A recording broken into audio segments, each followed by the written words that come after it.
Eco Morning, votre matinale d'information et de divertissement sur DFM.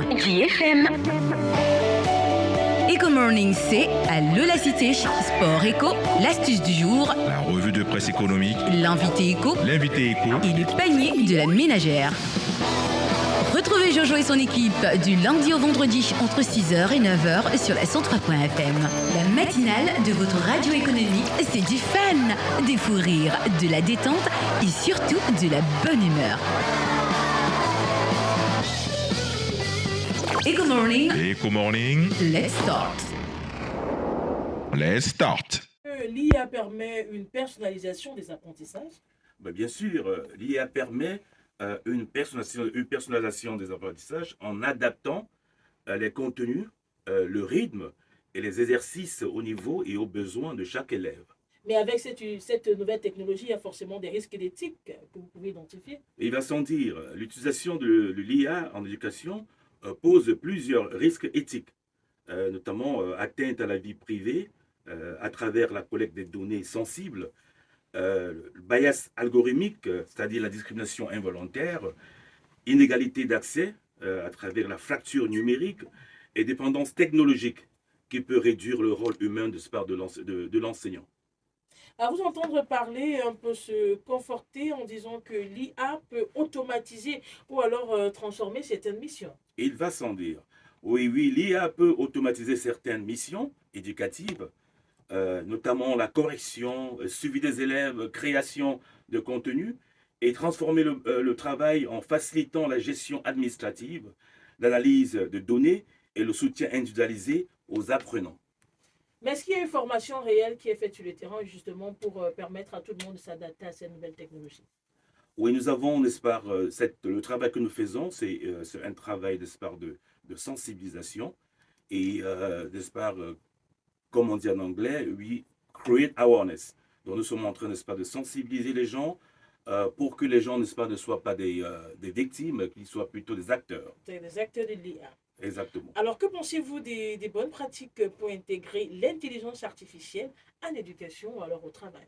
Oui, les bonnes pratiques incluent notamment former les enseignants et travailleurs à l'intelligence artificielle, protéger les données personnelles. Oui. Nous avons dit tout à l'heure, n'est-ce pas, qu'il y a un problème, il y a un risque majeur, n'est-ce pas, de l'éthique,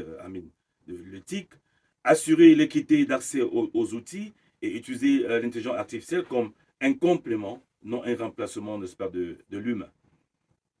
Comment je pose cette question? Comment l'intelligence artificielle peut-elle contribuer à réduire la fracture numérique et favoriser l'inclusion éducative dans les zones rurales ou alors dans les zones défavorisées? Oui, ça c'est une question extrêmement intéressante. Nous rapprochons l'intelligence, n'est-ce pas, artificielle permet, n'est-ce pas, avec son ouverture, permet de créer des contenus Oui. avec des plateformes, n'est-ce pas, d'éducation, alors qui donne, n'est-ce pas, à tout le monde, n'est-ce pas, d'avoir l'éducation à la portée, n'est-ce pas, à la portée de la main. Alors, valoriser l'intelligence artificielle en milieu scolaire et académique n'est pas une ouverture au plagiat, par exemple? Pas véritablement. L'outil, n'est-ce pas, de l'IA nous donne au contraire, n'est-ce pas, de faciliter et d'augmenter, n'est-ce pas, nos connaissances. Et d'ailleurs, dans l'éducation, nous savons faire le distinguo qu'il y a entre le plagiat et le travail, n'est-ce pas, la créativité. Parce que ça permet également, n'est-ce pas, de créer.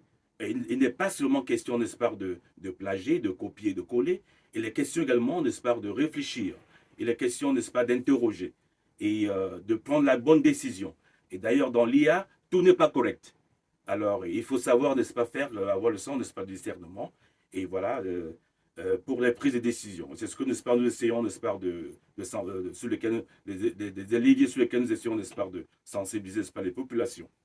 Et là, on a parlé de l'éducation, mais vous parlez également de l'intelligence artificielle dans le travail. Quel secteur économique au Cameroun bénéficie déjà de l'intelligence artificielle? Oui, les secteurs comme la banque, n'est-ce pas, comme le secteur médical, Oui. à travers, n'est-ce pas, les diagnostics et plusieurs secteurs aujourd'hui n'est-ce pas, bénéficient déjà, n'est-ce pas, de l'intelligence artificielle, et même dans le secteur industriel, notamment, n'est-ce pas, dans la maintenance préventive. Alors, nous avons, n'est-ce pas, l'IA qui aide exactement à faire de la maintenance préventive et à proposer des solutions curatives aux techniciens pour ce qu'on appelle le troubleshooting. Le troubleshooting, c'est Oui. quoi exactement? Le troubleshooting, justement, c'est la quête, en fait, la recherche, n'est-ce pas, des défauts, n'est-ce Oui. pas? Ça nous permet, n'est-ce pas, de proposer quels sont les différents défauts qui peuvent arriver dans les machines. Et donc, n'est-ce pas, de dire comment proposer des solutions qui nous permettent de résoudre, n'est-ce pas, ces défauts. Avant de parler du dîner que vous organisez sur le 27 juin 2025, on aimerait bien connaître les risques liés à l'automatisation par l'intelligence artificielle pour l'emploi au Cameroun. Comment préparer les travailleurs à ces changements? Alors, il faudrait justement que ces employés, n'est-ce pas, soient formés. Oui. Nous voulons justement amener les employeurs à savoir que l'intelligence artificielle est au service, n'est-ce pas, de l'emploi, et que les travailleurs, en fait, que c'est une obligation pour eux, n'est-ce pas, de s'arrimer, n'est-ce pas, au changement, n'est-ce pas, que nous avons dans le milieu industriel, et qui doivent donner aux employés des formations, n'est-ce pas, appropriées, notamment dans l'IA. Donc, il faut d'abord former, n'est-ce pas, les enseignants, je veux dire les employés, leur fournir, n'est-ce pas, l'outil de l'IA pour qu'ils soient à la page, n'est-ce pas, de l'IA. Et alors, et les amener, n'est-ce pas, à prendre de bonnes décisions. Alors, vous organisez le 27 juin 2025 un dîner-débat sur le thème l'intelligence artificielle au service de l'éducation et au travail. Pourquoi le choix de cette thématique? Le thème intelligence artificielle au service de l'éducation et du travail est important et il touche à deux piliers importants, n'est-ce pas, essentiels du développement. Donc, nous avons formé les citoyens compétents et justement et adapter les métiers aux évolutions technologiques. Et voilà, il permet également d'explorer comment l'intelligence artificielle peut améliorer les apprentissages, accroître la productivité et réduire les inégalités tout en posant des questions éthiques cruciales. Qui est attendu à ce dîner-débat? Or, le public cible est principalement, n'est-ce pas, les enseignants, les étudiants, les entrepreneurs, les chefs d'entreprise, voilà, les politiques qui pilotent l'intégration, n'est-ce pas, des technologies dans ces secteurs. Les échanges seront donc animés par qui exactement? Et au sortir de cette rencontre, les participants auront-ils droit à un réseautage? Est-ce que c'est prévu? Oui, bien sûr. Puis, tout à l'heure, j'ai parlé, n'est-ce pas, de panels de personnes, n'est-ce pas, qui sont attendus, notamment, n'est-ce pas, les banquiers, les chefs d'entreprise et autres. Il y aura des échanges, n'est-ce pas, qui vont favoriser, n'est-ce pas, le réseautage. Et qui sont ceux qui sont attendus? Vous avez dit, vous pouvez reprendre la question. Ceux qui vont animer L'animateur de ce débat sera moi-même, Crispin Gentène. Je suis ingénieur pétrochimiste, coach international, postgraduate diplômant, n'est-ce pas, en intelligence artificielle, formé à l'université, n'est-ce pas, de Houston, aux États-Unis. Donc c'est moi-même, n'est-ce pas, qui serait, n'est-ce pas, l'orateur principal et qui va ventiler, n'est-ce pas, les connaissances relatives à l'intelligence artificielle.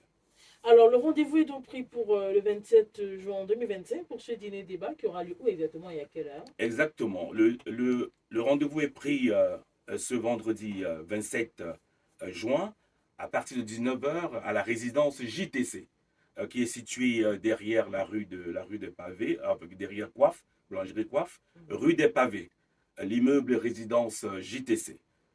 À partir de 19h. À partir de 19h. Et à date, comment faire pour participer à ce dîner-débat? Oui, pour participer à ce dîner-débat, vous devez tout simplement, n'est-ce pas, avoir décroché un billet, n'est-ce pas, qui coûte la modique somme de 20 000 francs. Et vous aurez droit, n'est-ce pas, à un dîner copieux, n'est-ce pas, pendant le débat. Et voilà, et avec toutes les autres votre carnet d'adresse à l'issue, n'est-ce pas, des résultats, n'est-ce pas, que nous allons avoir. Donc voilà, c'est juste avoir un billet, n'est-ce pas, de 20 000 francs, et vous êtes convié, vous êtes admis, n'est-ce pas, dans la salle. Crispin Janten, le promoteur de Mom of Today. C'est quoi Mom of Today déjà? Mom of Today, c'est une association, Ouais. une association de femmes. Dans cette association, je suis membre d'honneur. Le rôle, n'est-ce pas, l'objectif, n'est-ce pas, de cette association, c'est de promouvoir et de ventiler la connaissance. Ok. Nous sommes à la 4e édition. Et voilà, chaque année, il y a un thème sur lequel, n'est-ce pas, nous articulons, n'est-ce pas, on s'articule, on s'appesantit pour ventiler la connaissance. Et nous pensons que l'intelligence artificielle aujourd'hui, étant la 4e, n'est-ce pas, révolution industrielle, et dans un pays comme le nôtre, c'est encore un peu comme de la sorcellerie. Donc nous voulons un peu, voilà, démystifier, n'est-ce pas, cette technologie et montrer n'est-ce pas, aux populations que tout le monde peut avoir accès, n'est-ce pas, à l'intelligence artificielle et qu'il faudrait que nous soyons des acteurs et non des victimes.